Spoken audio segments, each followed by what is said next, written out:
Senhor a todos. Amém.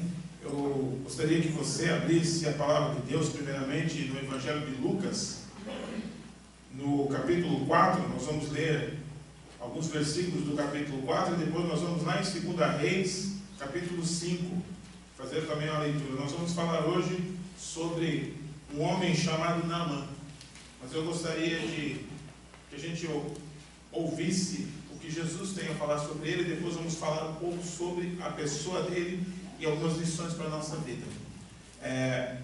Lucas capítulo 4, a partir do versículo 14, nós vamos ler até o versículo 26.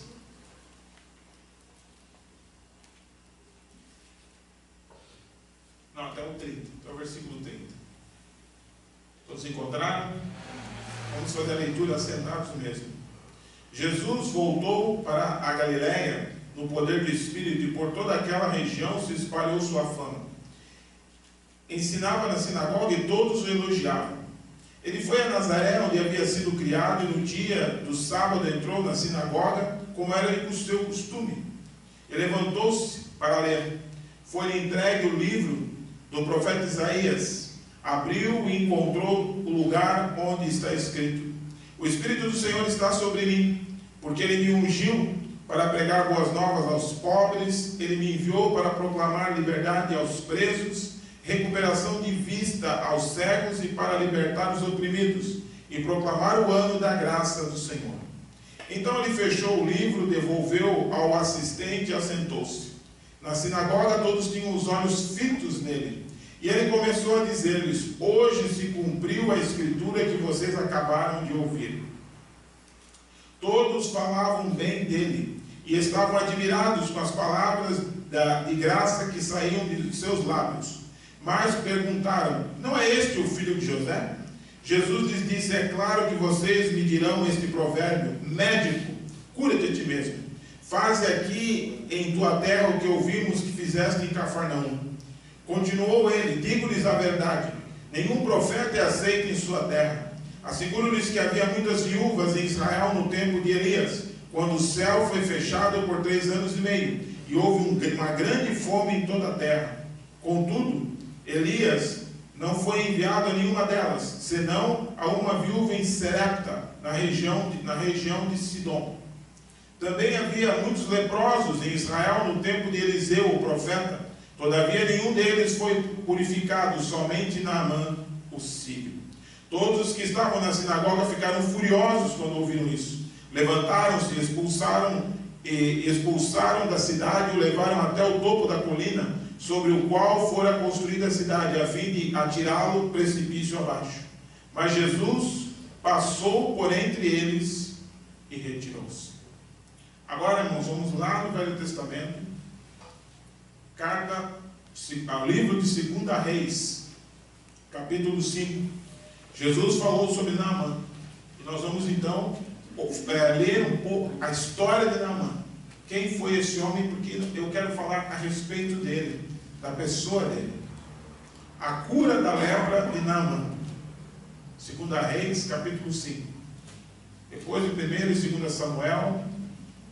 Depois em 1 Reis, 2 Reis. Pode ficar bem tranquilo aí, para procurar.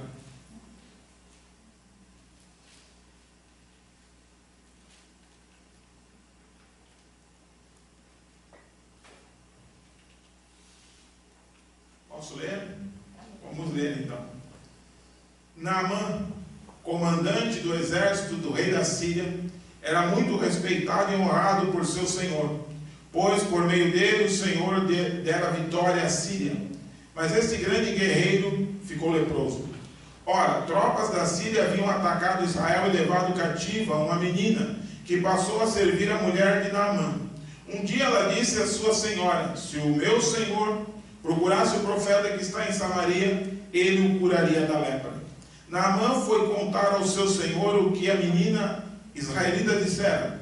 O rei da Síria respondeu: vá, eu lhe darei uma carta que você entregará ao rei de Israel. Então Naamã partiu, levando consigo 350 quilos de prata, 72 quilos de ouro e 10 mudas de roupas finas. A carta que levou ao rei de Israel dizia: junto com esta carta estou te enviando meu oficial Naamã, para que o cures da lepra. Assim que o rei de Israel leu a carta, rasgou as vestes e disse: por acaso sou Deus capaz de conceder vida ou morte? Porque este homem me envia alguém para que eu o cure da lepra. Vejam como ele procura um motivo para se desentender comigo. Quando Eliseu, o homem de Deus, soube que o rei de Israel havia rasgado as suas vestes, mandou-lhe uma mensagem: por que rasgaste tuas vestes? Envia o homem a mim, e ele saberá que há profeta em Israel. Então Naamã foi com seus cavalos e carros e parou à porta da casa de Eliseu. Eliseu enviou um mensageiro para lhe dizer: vai e lave-se 7 vezes no rio Jordão, sua pele será restaurada e você ficará purificado. Mas Naamã ficou indignado e saiu dizendo: eu estava certo de que ele sairia para receber-me, invocaria em pé o nome do Senhor, o seu Deus, moveria a mão sobre o lugar afetado e me curaria da lepra. Não são os rios Abana e Farfar em Damasco melhores do que todas as águas de Israel? Será que não poderia lavar-me neles e ser purificado? E foi embora dali furioso. Mas os seus servos lhe disseram: meu pai, se o profeta lhe tivesse pedido alguma coisa difícil, o Senhor não faria?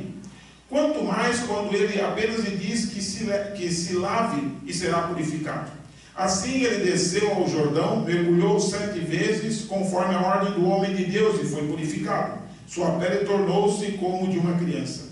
Então Naamã e toda a sua comitiva voltaram à casa do homem de Deus. Ao chegar diante do profeta, Naamã lhe disse: agora sei que não há Deus em nenhum outro lugar, senão em Israel. Por favor, aceita um presente do teu servo. O profeta respondeu: juro pelo nome do Senhor, a quem sirvo, que não aceitarei. Embora Naamã insistisse, ele recusou. E disse Naamã: já que não aceitas o presente, ao menos permite que eu leve 2 mulas carregadas de terra, pois teu servo nunca mais fará holocaustos e sacrifícios a nenhum outro Deus senão ao Senhor. Mas que o Senhor me perdoe por uma única coisa: quando meu Senhor vai adorar no templo de Rimon, eu também tenho que me ajoelhar ali, pois ele se apoia em meu braço. Que o Senhor perdoe o teu servo por isso. Disse Eliseu: vá em paz. Irmãos, essa história de Naamã é uma história incrível. O que acontece? Por que eu li primeiro o Evangelho e depois vim aqui em Naamã? Quando nós vemos Jesus falando para os filhos de Israel a respeito das atitudes deles, o povo lá da cidade de Nazaré e o povo de Israel, infelizmente não aceitou o Senhor Jesus como Messias deles. Eles tiveram problemas muito sérios, eles não conseguiram aceitar a ponto de matá-lo. Eles entregaram Jesus aos outros líderes para que ele morresse. Não foram só eles que fizeram isso, na realidade, mas eles não entenderam o Messias. E é interessante que Jesus fala uma coisa incrível para eles antes, porque assim, o texto de Lucas diz que eles estavam, quando Jesus chegou na cidade, eles ficaram maravilhados, né? Elogiavam Jesus, todo mundo elogiava, né? Até a hora que Jesus resolveu falar a verdade. Jesus se antecipou e disse: olha, na verdade vocês vão me dizer aquele provérbio: médico, cura-te a ti mesmo. Foi o que disseram para ele lá na cruz, de uma outra maneira, né? Se tu és o Filho de Deus, sai desta cruz e livra-te. Disse: médico, cura-te a ti mesmo, faz o que tu fizeste aqui na nossa cidade, como tu fez lá em Cafarnaum. E começou a mostrar para eles uma coisa muito triste. Ele disse: olha, um profeta na sua casa não tem honra. E deu 2 exemplos. Ele disse: olha, lembra de Elias? Na época de Elias tinham muitas viúvas, mas nenhuma das viúvas de Israel foi abençoada. Mas o Senhor enviou Elias lá para Serepta, uma cidade fora do território de Israel, para uma viúva, e ela foi abençoada. Lembra da época de Eliseu? Pois é, Naamã, um sírio, foi o único leproso curado, e havia muitos leprosos em Israel. E quando fala desse homem, a gente, claro, quando lê os evangelhos e não olha na palavra, muitas vezes as pessoas nem conhecem a história dele, e eu entendi que de Deus, de nós falarmos um pouco sobre Naamã, porque o título da mensagem que eu quero trazer hoje para os irmãos é o seguinte: o que te impede de creres em Jesus? Porque na realidade, Naamã, de fato, Jesus falou de uma maneira muito simples, que Naamã foi curado porque creu. Mas se nós olhamos a história de Naamã, nós vemos que Naamã creu, mas Naamã, igual a mim e a você, não era perfeito. E ele teve alguns obstáculos para crer na palavra de Deus. Ele teve alguns obstáculos, mas estes obstáculos não impediram ele de crer no Evangelho. Não impediram, mas ele teve momentos que ele precisou romper com algumas coisas na vida dele. E eu gostaria de enfatizar duas coisas muito simples que aconteceu. Mas antes eu gostaria que o nosso colega lá passasse o texto aqui, porque é o seguinte, irmãos: o meu objetivo, se você conhece a Jesus ou não conhece, é que você entenda o que diz nesse texto aqui em Atos 4, 11 e 12. É que nós tenhamos a consciência de que somente na pessoa de Jesus nós temos salvação. E é exatamente o que eu vejo quando eu olho em Naamã. Naamã não viu Jesus, não conhecia Jesus, mas ele, de alguma maneira, foi chamado por Deus, puxado por Deus, trazido por Deus, com todas as dificuldades, e ele encontrou salvação. Olha o que nos diz o texto aqui, da parte de Atos, quando Pedro e João foram falar com o povo do Sinédrio, e ele disse o seguinte: este Jesus é a pedra que vocês construtores rejeitaram, e que se tornou a pedra angular. Não há salvação em nenhum outro, pois debaixo do céu não há nenhum outro nome dado aos homens, pelo qual devamos ser salvos. Então o que acontece? Não há salvação fora de Deus. Não há. Não existe. Não existe uma maneira da gente tentar se salvar de uma forma tentando arrumar alguma coisa diferente daquilo que Deus já proporcionou para a nossa vida. E quando Naamã veio à presença do profeta, nós podemos até pensar assim: não, mas Naamã, ele está lá no Velho Testamento, não tem nada a ver com o Novo. Mas eu quero que você entenda que, ainda que seja uma história, o que está aqui implícito no texto é que quem estava chamando Naamã para vir não era o Eliseu, era o próprio Deus que chamou Naamã. Foi o próprio Deus. Lá em Oséias, o Senhor disse para o povo de Israel: com cordas de amor eu te puxei para o meu lado. Na realidade, é sempre Deus agindo e puxando pessoas. Só que, assim como qualquer outra pessoa, Naamã era um pecador, e ele encontrou algumas dificuldades. E nós, hoje, mesmo que já conhecemos o Evangelho, nós também encontramos dificuldade de entender isso aqui que o Pedro falou, que não há salvação em nenhum outro lugar, porque nós também temos barreiras. E ele teve duas barreiras que são barreiras comuns que nós temos hoje, de crer, de entender.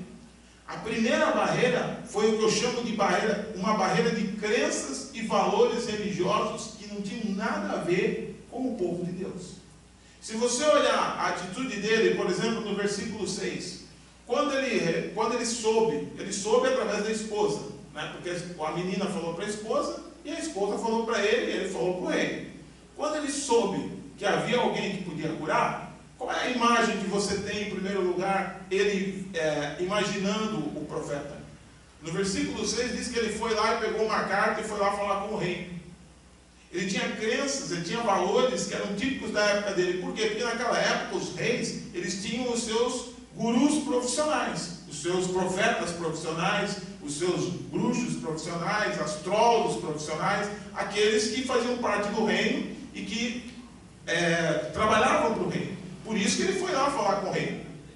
Ele foi lá falar com o rei pedindo, o rei mandou uma carta, o rei da Síria mandou uma carta porque era normal para eles. Bom, se tem alguém lá que está curando, ele deve ser alguma pessoa que está lá no palácio do rei, ou o próprio rei, ou alguém de lá. Por isso que ele mandou uma carta dizendo: olha, eu quero que você cure o meu servo. Não é que ele acreditava que o rei podia curar, porque ele sabia que havia um profeta, mas ele achava que aquela pessoa era uma pessoa que estava lá, um tipo um auxiliar. Na época de Nabucodonosor, quando Daniel foi para lá, ele também fez parte de um grupo de pessoas que eram chamados de astrólogos ou feiticeiros do rei Nabucodonosor. Era eles que davam orientação para eles sobre questões de épocas, sobre o que eles deviam fazer. Eram as questões espirituais. Aí ele ia lá nos seus feiticeiros, nos seus astrólogos, e eles iam lá mexer para ver se dava ou não dava. Ele tinha essa crença, essa era a convicção dele. humanamente. Era assim que ele era. Ele não cria de uma outra maneira. E é interessante que ele veio primeiro no rei. Aí o rei ficou bravo com ele, mesmo ficando bravo e daquele jeito grosseiro, ele já foi um evangelista. Ele disse, será que sou eu, Deus, para curar alguém? Aí ele já foi um evangelista, ele já deu um sinal para ele de que não era ele ou uma pessoa. De qualquer forma, o Eliseu disse, não, chama ele aqui, que eu vou mostrar que é profeta em Israel. E quando ele chegou na presença do profeta, ele levou um outro impacto. O profeta não o recebeu e disse, olha, manda dizer para ele se lavar lá no rio. Aí no versículo 11, ele diz o seguinte, o Naamã disse assim, eu estava pensando que ele ia chegar aqui, ia levantar, invocar o nome do Deus dele, e ia falar alguma coisa e impor as mãos, aí você vai dizer, poxa, mas isso aí é cristão. Não se engane, ele estava pensando que o profeta era um feiticeiro. Por isso que ele diz assim, ele não estava falando como alguém que pensa hoje, ele estava falando como se o profeta fosse um feiticeiro. Ele disse, eu pensei que ele viria, ele levantaria, invocaria o nome do seu Deus, e falaria palavras, e isso eram práticas daquela época. As pessoas, elas tinham essas práticas. Era a forma de se imaginar, ou de se pensar, ou de se viver a religiosidade. A religião, as pessoas, eles praticavam o que se chama de alquimia. Era a ideia de que eu era um tipo de um bruxo responsável por trazer poder do alto, ou dos céus, ou dos poderes dos espíritos, e com isso eu manipulava as coisas materiais. Ele tinha essa visão. E ele pensou, ele vai vir aqui, ele vai falar, ele vai pular, ele vai fazer, e aí vai acontecer. Ele não conseguiu entender aquilo que a Bíblia diz lá na frente, na época de Paulo, o justo viverá pela fé. Ele não conseguia entender que ele precisava ter uma experiência pessoal com Deus, e não com uma pessoa necessariamente. E ele tinha esse problema. Vamos trazer para os nossos dias. Quantas barreiras nós continuamos tendo para acreditar que somente Jesus é o Senhor e o Salvador? Que nós não precisamos mais de pessoas para ficarem fazendo coisas junto entre nós e Deus. Dificuldades às vezes de entender que nós podemos dobrar o nosso joelho na nossa casa, não por individualismo, mas porque somos membros do corpo de Cristo, e clamar a Deus e Deus responder de verdade. Mas infelizmente, às vezes nós somos tomados por essas crenças e isso acaba entrando na igreja e as pessoas passam a vida. Muitos não conseguem nem mesmo crer em Jesus, e outros mesmo que creem têm dificuldades de avançar na fé. Eu vou falar uma coisa, irmãos, que talvez você não goste, mas hoje na própria igreja evangélica tem muita coisa que tem afastado as pessoas de Deus. Algumas coisas que não tem nada a ver, por exemplo, ungir com óleo. A Bíblia fala em ungir com óleo, no Novo Testamento fala em se ungir com óleo, não há problema nenhum em ungir ninguém com óleo. Mas tem muita gente que acha que o óleo tem poder. Muita gente que acha que o óleo tem um poder. Muita gente acha que pegar esse copo de água aqui, ó, e se eu orar e disser que vai mudar alguma coisa na sua vida, as pessoas ficam com isso aqui e ficam achando que isso vai mudar a vida delas mesmo. De verdade. E elas não conseguem entender que isso não é verdade. De que somente a pessoa de Jesus muda as pessoas. E infelizmente, muitas pessoas vivem hoje através de elementos que não são o próprio Deus. Mas o Naamã tinha desculpa, ele não conhecia Jesus. Mas nós temos 2016 anos de cristianismo, nós não podemos ficar presos a essas coisas. A Bíblia diz, e por isso que eu pedi para deixar esse texto aqui, não há salvação em nenhum outro. Isto aqui não salva, não liberta, não cura, não batiza com o Espírito Santo, não faz nada. Quem cura, quem salva e quem liberta é somente Jesus. Nós temos que romper com esses valores que não são valores cristãos e que muitas vezes impedem as pessoas de crescer na fé. O indivíduo não cresce, não amadurece, porque ele fica preso ao milho, ao sal, à água, ao isso, ao aquilo, ao camarada que tem pega lá o paletó e joga. As pessoas ficam presas a essas coisas. Essas coisas não têm poder para mudar ninguém. Nem salva, nem liberta, nem cura. Ele tinha uma barreira por causa de crenças. Ele tinha crenças defeituosas no coração dele. Mas veja só, Deus o corrigiu. E Deus também pode nos corrigir.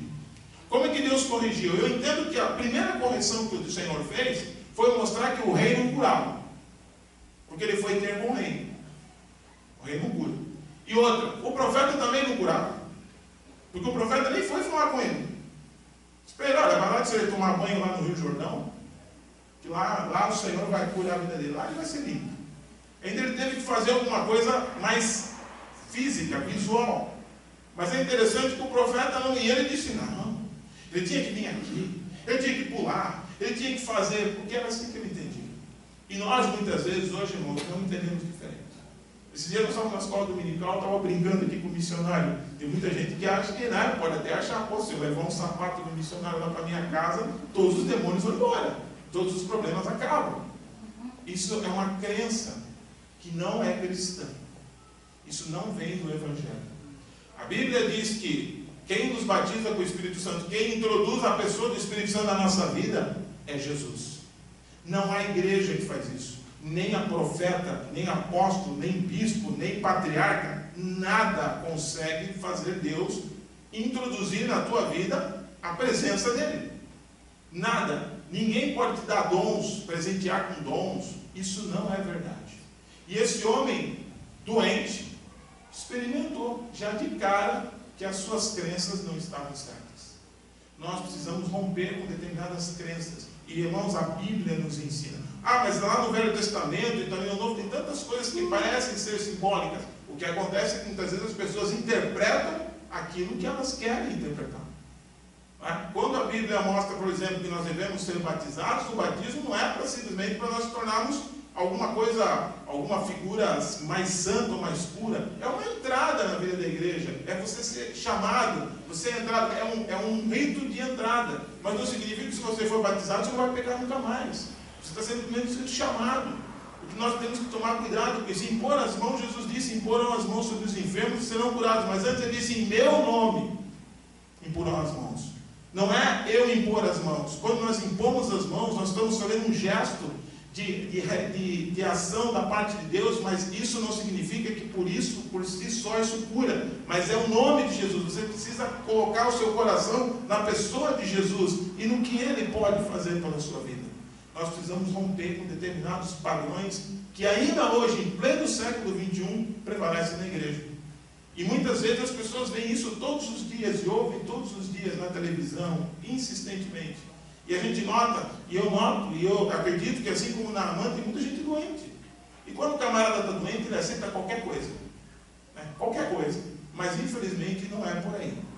E isso também, irmãos, é importante para nós entendermos que se alguém estiver doente, gravemente doente na nossa família, nós não precisamos chamar nenhum ungidão para vir orar. Ore pelo seu parente. Você está orando em nome daquele que é o único que pode curar. No nome de Jesus. E se nós temos fé verdadeira em Cristo, Ele vai curar a pessoa. Ele vai curar. Porque a Bíblia do Senhor Jesus disse, tudo que vocês pedirem em meu nome, o Pai fará, porque vocês me amam. Vocês creram em mim, por isso o Pai tem prazer de abençoar vocês. O Senhor tem prazer de abençoar a sua igreja, de abençoar o seu povo. Ele não faz acepção de pessoas. Nós não devemos continuar crendo em coisas que não avançam. O Naamã, lá no Velho Testamento, Deus podia manter ele daquele jeito ali, do jeitinho dele. Aí lá, o profeta lá cura esse homem aí, manda embora. Mas ele foi necessário que ele rompesse com algumas coisas, senão ele não ia se converter, ele ia ser curado. Eu não acredito que o Senhor não podia curá-lo, mas ele não ia se converter. Ele não ia dizer o que ele falou, agora sim, eu acredito que só há um Deus em Israel. Como é que ele dizia que ia haver um Deus em Israel, se tinha tanta gente no meio do caminho fazendo coisas? Então, a primeira coisa que nós temos que entender, nós temos que aproveitar o momento que nós vivemos, para romper com valores religiosos que não são do Senhor. Não importa de onde você adquiriu isso. Seja de qualquer religião, ou mesmo de grupos ditos cristãos ou evangélicos. Se aquilo não tem reflexo na Bíblia, se não tem fundamento, se coloca Jesus em segundo plano, não serve. Não deve servir para nós. Ele não deve servir como forma da gente considerar isso como vida cristã. A vida cristã é uma vida eu, Deus e o meu irmão. O relacionamento entre nós como irmãos é algo incrível. Nós não podemos viver no isolamento, mas nós temos que entender que o Senhor Jesus, inclusive, ele falou para os discípulos, ninguém vem ao Pai senão por mim. Nós não podemos perder isso de vista. A igreja de Cristo está perdendo isso de vista. Ela está crescendo, é verdade. Mas infelizmente, aquele dia até um missionário aqui falou, José de Arimateia, algo que é chocante.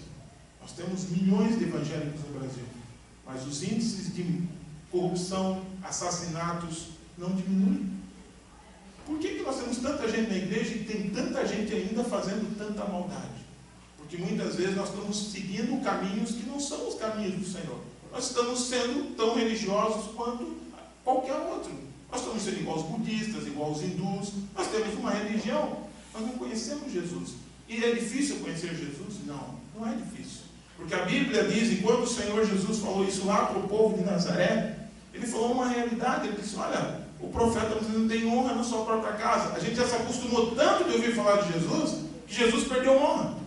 Ah, todo mundo é crente. Aí vai ouvindo, vai ouvindo, vai ouvindo, vai ouvindo. É como o povo de Nazaré. Quer dizer, se ele não é o filho do José? Ah, eu ouço o evangelho na segunda, na terça, na quarta, na televisão, na rádio, na internet. Banaliza-se o evangelho. Nós não podemos fazer isso. Nós temos que entender que Jesus ele é singular. De todos os profetas, de todos os reis, de todas as pessoas que fizeram coisas incríveis na obra de Deus, Jesus é o único. Só Ele é o singular. Só Ele é o único que nos leva a Deus. Davi não nos leva a Deus. Se a gente tentar orar lá no túmulo de Davi, se o túmulo dele está lá ainda, nós podemos bater no túmulo e berrar à vontade. O Abraão, que é o pai da fé, ele deve ser respeitado, honrado no que se refere à sua memória. Mas não adianta ir lá no túmulo de Abraão e dizer, Abraão, levanta daí e me ajuda. Ele não pode ajudar.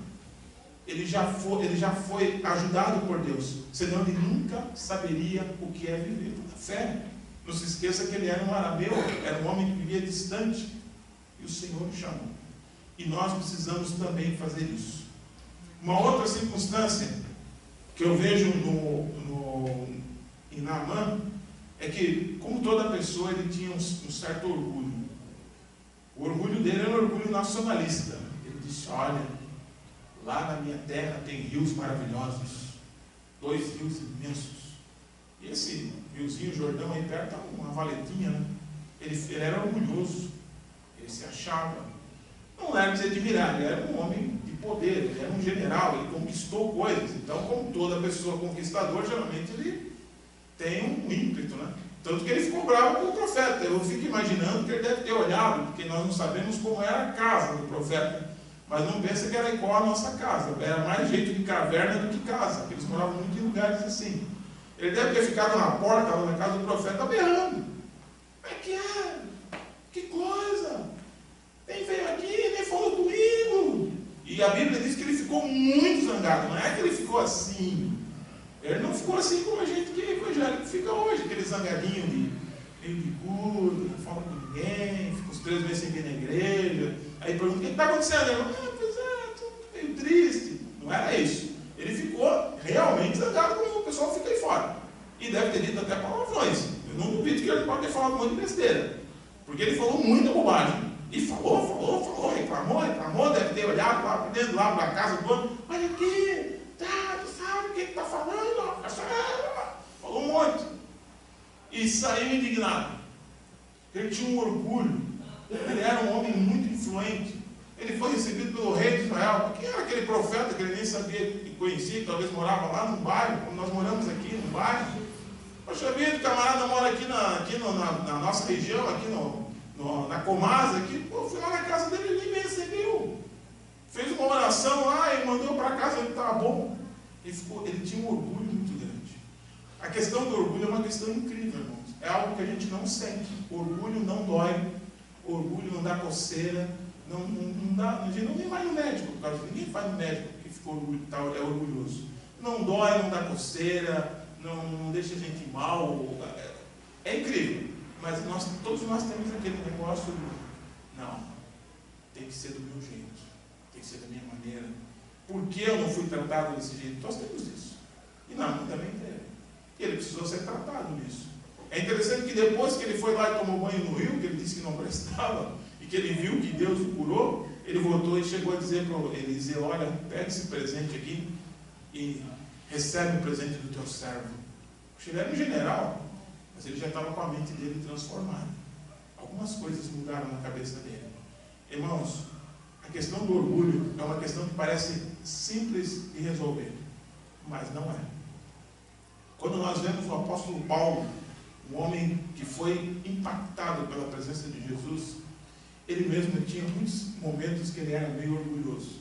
E quando ele brigou com João Marcos, lá em Atos, e depois de muitos anos, quando ele estava velho na cadeia, ele disse assim para Timóteo: chama-me João Marcos, porque é meu último ministério.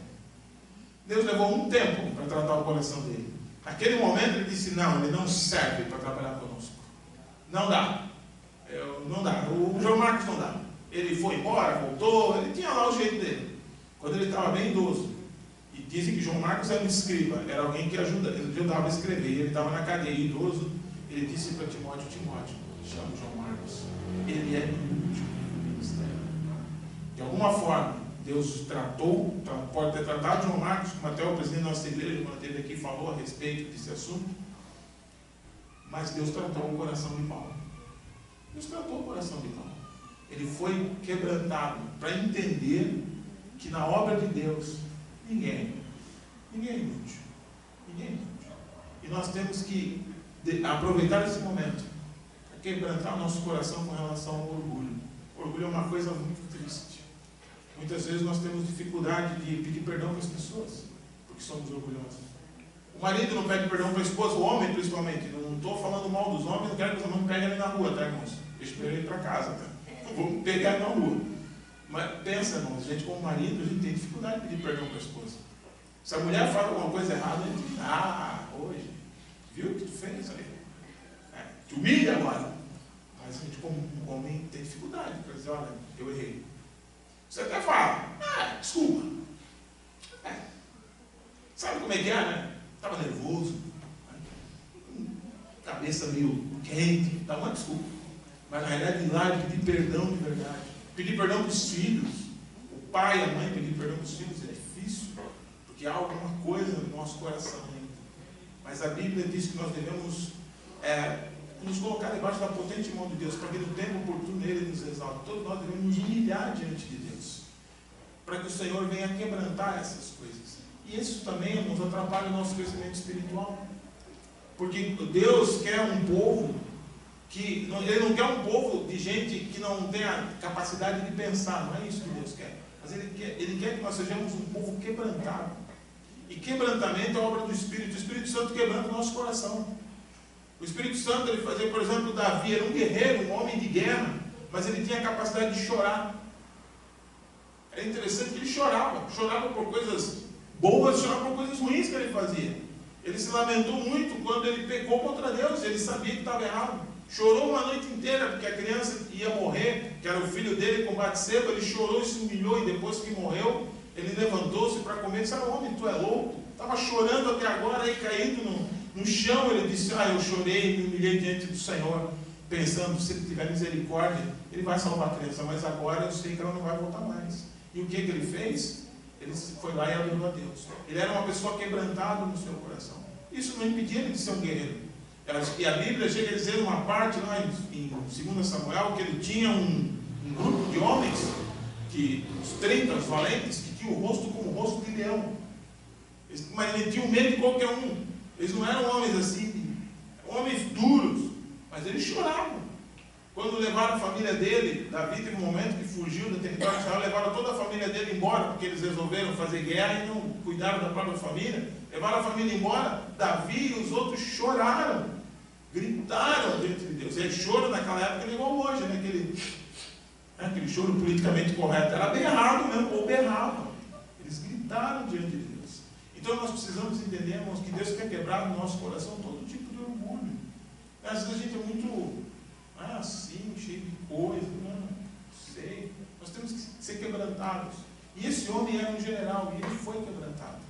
Deus o quebrou. De que forma? De uma maneira incrível. Depois que ele viu-se curado, e ele foi tomar banho, ele não foi tomar banho com roupa, né? Estava completamente nu. Entrou na água, olhou para o seu corpo, estava totalmente curado. O que ele fez? Voltou lá na casa do profeta e disse: olha, agora eu reconheço que há Deus em Israel.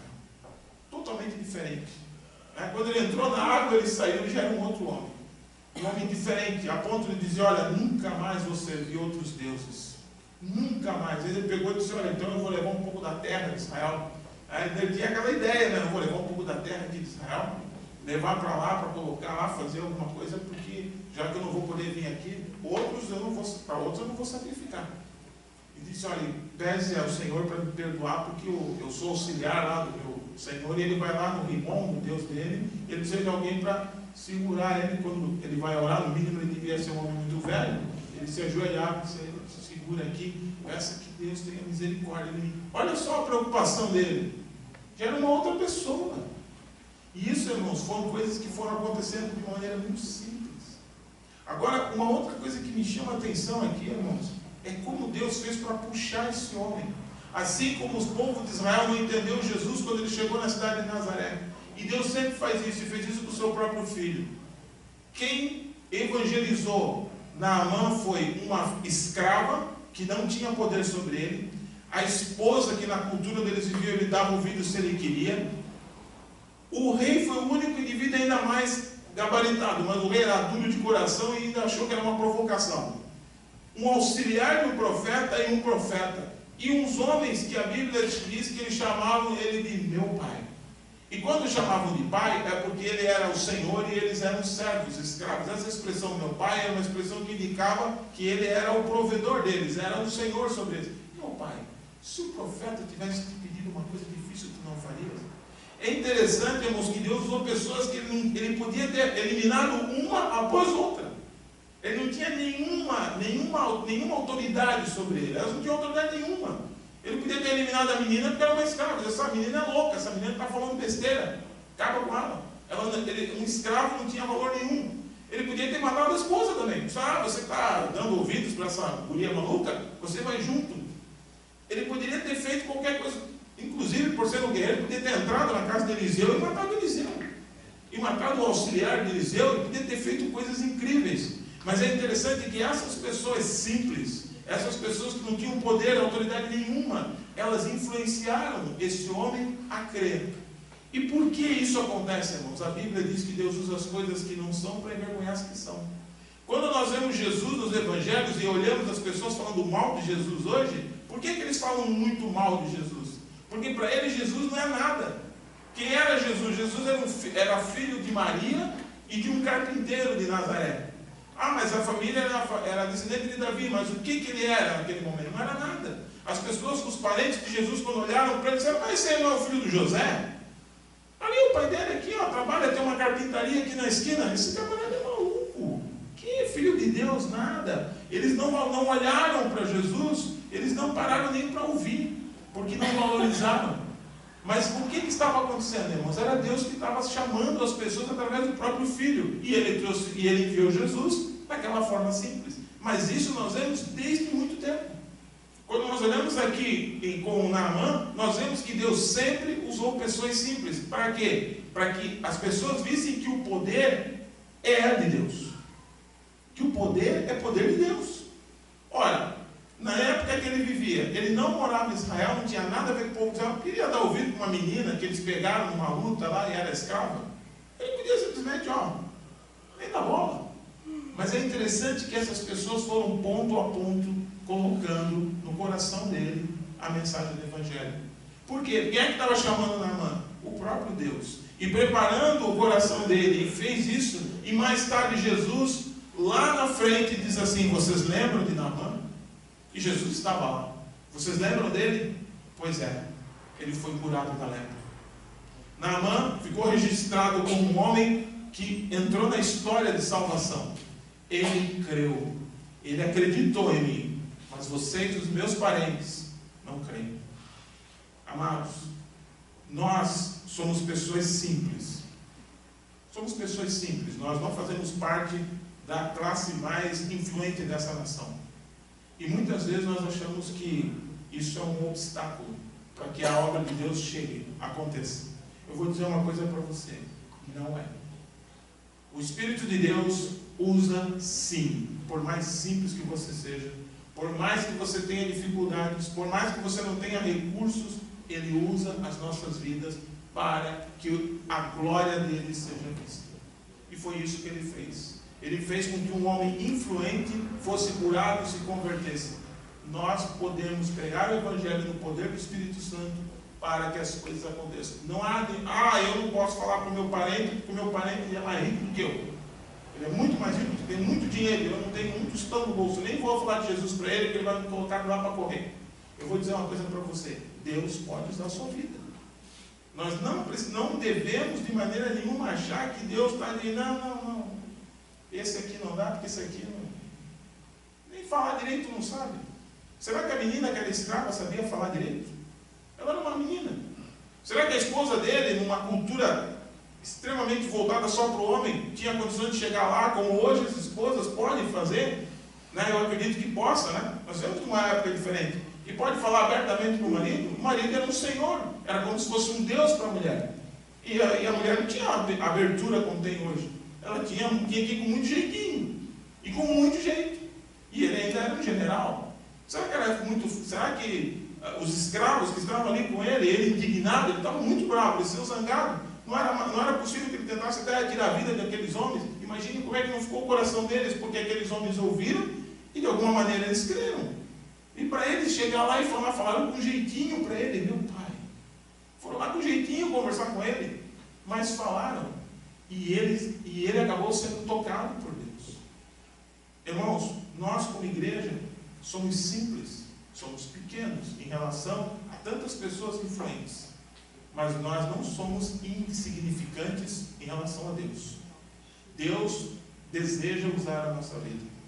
Se o prefeito atual da cidade chegar aqui, eu não preciso sentar para ele vir aqui no meu lugar. Com medo. Ele vai ouvir o Evangelho através da minha vida, da sua vida, e Deus pode fazer com que ele se arrependa, se tiver necessidade de arrependimento, e se converta se necessidade de conversão. Nós não precisamos criar um ambiente espetacular para que pessoas cheguem e digam, não, aí o camarada vai vir aqui, ele vai crer. Ter um ambiente bom, tem que ter um ambiente bom para todos. Mas nós não precisamos criar isso. E nós não precisamos ter medo. Às vezes nós temos muito medo de falar. Falar com as pessoas porque, poxa, né, se eu falar o sujeito vai ficar magoado. Não, nós podemos falar. Às vezes você vai falar com jeito. Você não precisa ser mal educado.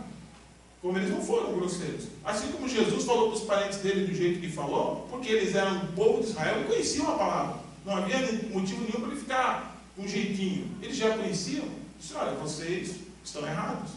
Mas ele falou, nós precisamos nos deixar usar por Deus, para que o Senhor faça a obra. E a sociedade que nós vivemos é uma sociedade que necessita, tem muitos Naamãs por aí, influentes, pessoas muito influentes, mas que estão sofrendo.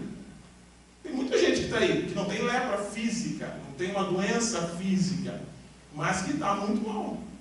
E que está precisando ouvir uma palavra, que está precisando de uma oração. E não se esqueça, profeta não é profissão. Profeta é ministério. Ser profeta é falar da parte de Deus. Profeta não é uma profissão, não é uma coisa que você adquire por profissão. Ser profeta é falar da parte de Deus.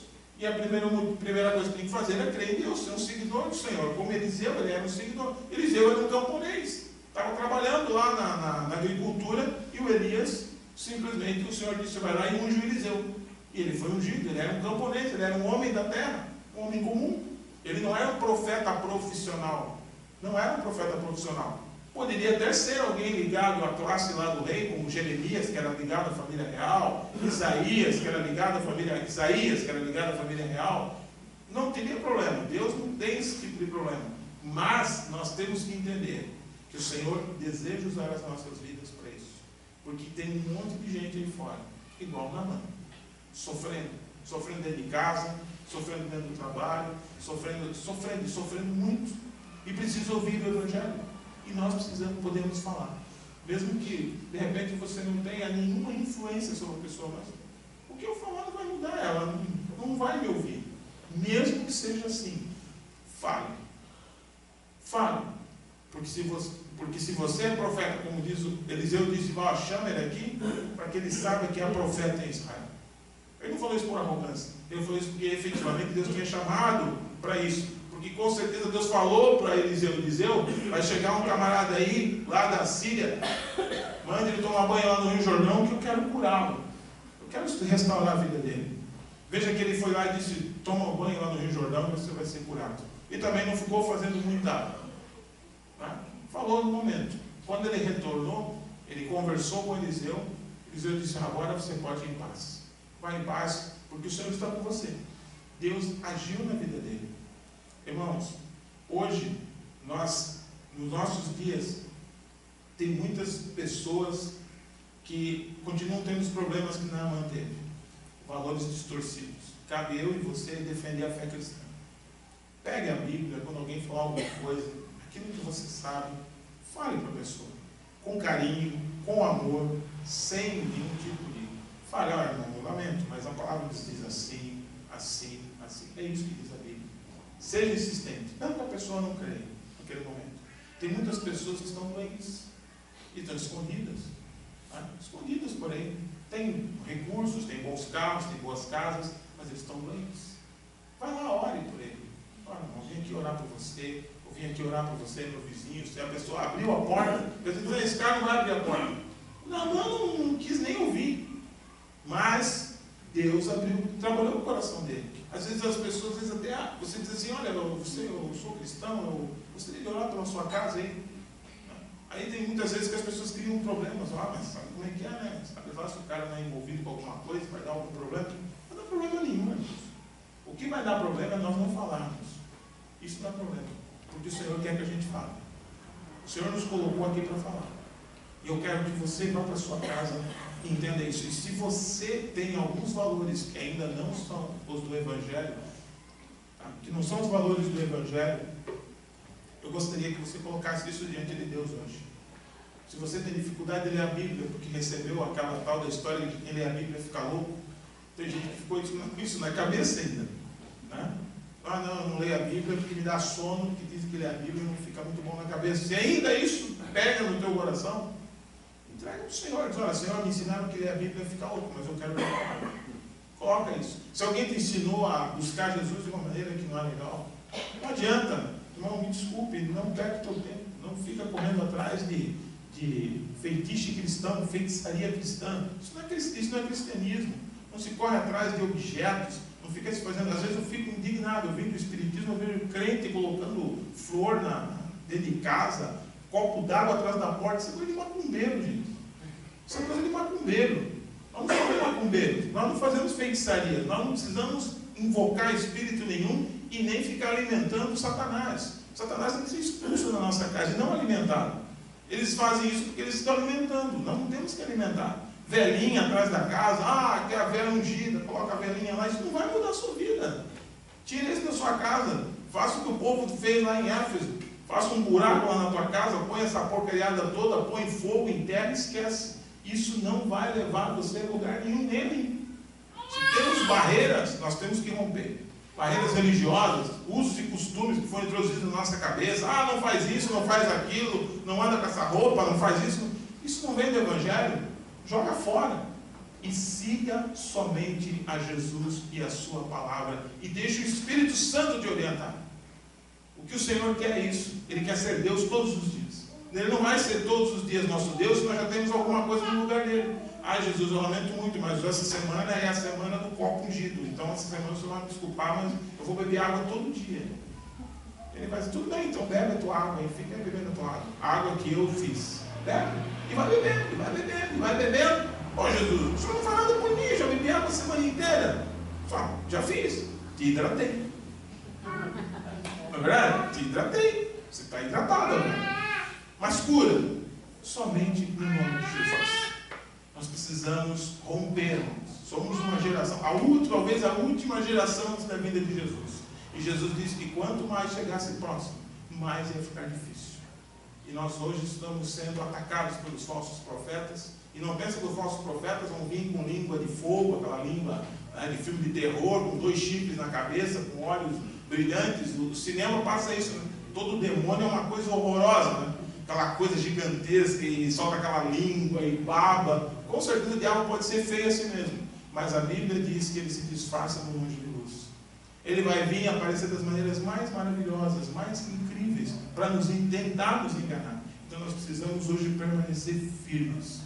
Esse homem viveu numa época onde havia muitas coisas acontecendo. E ele se colocou diante de Deus, e mais tarde Jesus. E quando eu vejo Jesus falar sobre essas pessoas, eu creio, irmãos, pela fé, que essas pessoas permaneceram na presença de Deus e estão na presença de Deus. Jesus falou e disse: olha, lembra do Naamã? Ele era um sírio, mas ele foi curado. Ele creu, registrado na história, nunca mais esqueceu. O que Jesus fala não acaba, porque Jesus disse: os céus e a terra passarão, mas as minhas palavras nunca vão passar. São eternas. Está aqui, em 2016, nós estamos falando desse homem ainda. Então é sinal, irmãos, de que Deus quer fazer coisas incríveis na nossa vida. Eu quero que você, em nome de Jesus, se você tem barreiras, coloque diante de Deus. Se você tem alguma dificuldade de se humilhar diante de Deus, coloque diante do Senhor. E outra, seja um instrumento na vida das pessoas. Tem muita gente sofrendo aí fora. Muita gente sofrendo e precisando da ajuda da igreja. Amém? Amém. Eu quero orar por você e pela sua casa. Eu quero que você agora coloque a mão no seu coração, ou baixe a sua cabeça, ou se quiser ficar de pé, ficar de joelhos, você está na liberdade. Eu quero orar pela sua casa, irmãos. Eu quero orar para que o Senhor faça a obra que Ele sempre desejou fazer. Entende? Eu quero orar para que o Senhor faça com que essa palavra que está aqui, que Pedro falou, se cumpra na sua vida. Que Jesus seja de fato o único na sua vida. O único Senhor, o único Salvador, o único Libertador. Que você não se prenda a nada. Que não deixe que as pessoas fiquem inventando histórias, usando um cristianismo que não é cristianismo. Mensagens que não são verdadeiramente bíblicas, mas que você creia somente no Senhor e dependa dele para tudo na sua vida. Jesus é aquele que te dá vitória. Só Ele pode te dar vitória. Amém? Querido Deus, no nome de Jesus, Pai, nós estamos aqui. Assim como Naamã, o sírio, nós não éramos do povo de Israel. Nós não tínhamos as leis e não tínhamos as tradições que o Senhor deu ao povo de Israel. Nós somos gentios e temos ideias e valores que não são teus. O Senhor sabe disso. Mas o povo de Israel também tinha valores que não eram teus. E o Senhor mostrou que todos nós estamos afastados do Senhor e precisamos de Ti. Senhor Jesus, muitas vezes nós acreditamos em coisas que não são tuas. Acreditamos no Senhor de uma maneira que não é do jeito que o Senhor mostra na palavra. São crenças que nós adotamos no dia a dia. Coisas que nos são passadas, informações que nos são passadas a teu respeito, que não são verdadeiras. Ou até mesmo pessoas que tentam dizer que o Senhor nem sequer existiu. Por isso, meu Deus, em nome do Senhor Jesus, eu clamo que o Senhor retire de nós todo e qualquer tipo de crença que não procede do Evangelho. Todo e qualquer tipo de pensamento que não procede do Evangelho. Não nos torne, ó Deus, feiticeiros dentro da tua própria casa, Senhor, ou dentro da nossa casa. Senhor, fazendo coisas e práticas que o Senhor condena e que sempre condenou. Que o Senhor tenha misericórdia de nós, Pai, para que nós não sejamos um povo supersticioso, mas que sejamos um povo espiritual, guiado pelo Espírito Santo, que possamos fazer aquilo que é realmente legítimo e não ficarmos presos a ideias que nos são passadas, muitas vezes até mesmo com intenção comercial, para que nós possamos comprar bens espirituais. Senhor, que o Senhor tenha misericórdia de nós, que a Tua palavra não sirva, Pai, como uma espécie de forma de superstição, mas que nós possamos ler a Tua palavra, que nós possamos entender que é o Senhor que está falando conosco, meu Deus. Também, ó Pai, quebra do nosso coração o orgulho. Nós, eu e outros homens aqui, muitos temos extrema dificuldade de pedir perdão para as nossas esposas, para os nossos filhos. Temos extrema dificuldade de sermos quebrantados, de chorarmos. Achamos que isso não é coisa de homem.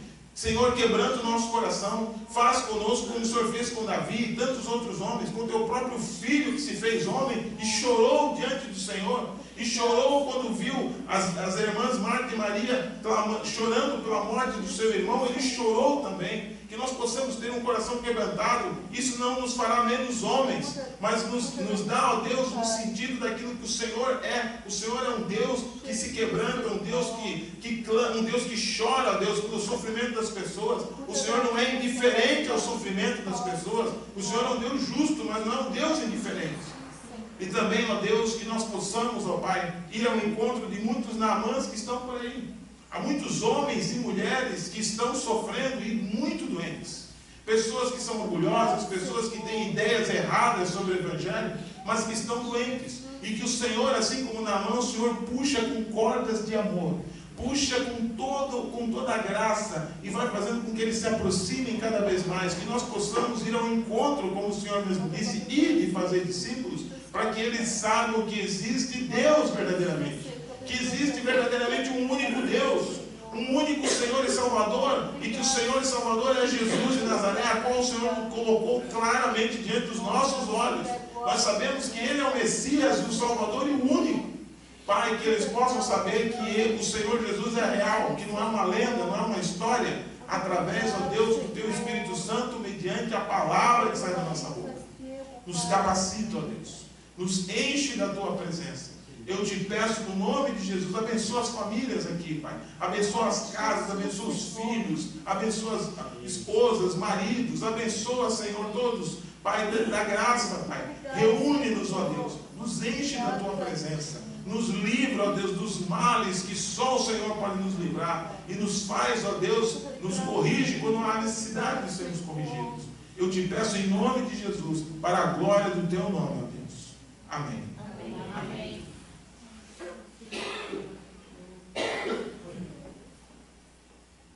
Glória a Deus. Vamos ficar de pé, irmãos e irmãs. Nós temos ali do lado a cantina, né, um pastelzinho bem gostoso, bananada com suco, 2 pastéis mais um suco por R$5.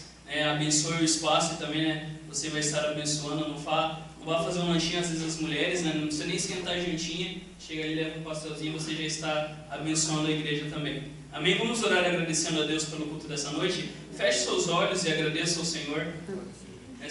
Louvamos ao Senhor por esse culto que Ele nos trouxe. Louvamos porque nós cantamos canções que exaltaram o Seu nome e nós ouvimos a Sua palavra. Agradeçamos a Deus pela bênção que foi o culto nessa noite.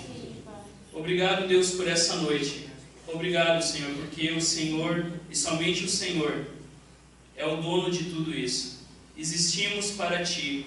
A nossa vida é para Ti, tudo que somos é para Ti, porque nós viemos de Ti, ó Deus. Que durante essa semana nós possamos aplicar a Tua palavra no nosso dia a dia. Que nós possamos realmente, ó Deus, ser o sal dessa terra, trazendo sabor, Deus, trazendo realmente, Deus, a Tua luz, porque a Tua palavra diz que nós somos a luz do mundo, e somos sal e somos luz, porque Cristo está em nós. Muito obrigado, ó Deus, por essa noite. Continua abençoando a nossa comunhão, abençoa cada irmão, cada irmã aqui presente e as nossas famílias que aqui estão representadas. Que o Senhor entre, ó Deus, com salvação dentro dos nossos lares. Alcança, Deus, aquelas pessoas que estão longe de Ti através do Teu Evangelho. Nós Te louvamos e Te agradecemos por essa noite, em nome de Jesus. Amém. Presbítero, a bênção apostólica. Irmãos, recebam a bênção. Que o grande amor do nosso Deus, que a graça de nosso Senhor e Salvador Jesus Cristo, que os dons e os frutos do Espírito Santo estejam com cada um de vocês, com as famílias de vocês, com a casa de vocês, hoje e para todos sempre, para a honra e glória do nome do Senhor. Amém. Amém. Abençoe.